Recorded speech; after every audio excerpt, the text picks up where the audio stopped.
Echo SRM 210, and the guy says it won't get up to full speed. I started it. He's right. It bogs down at all speeds.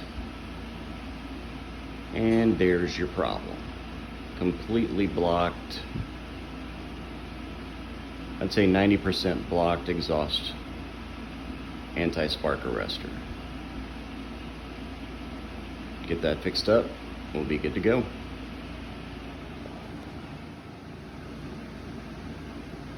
And here we have a cleaned filter.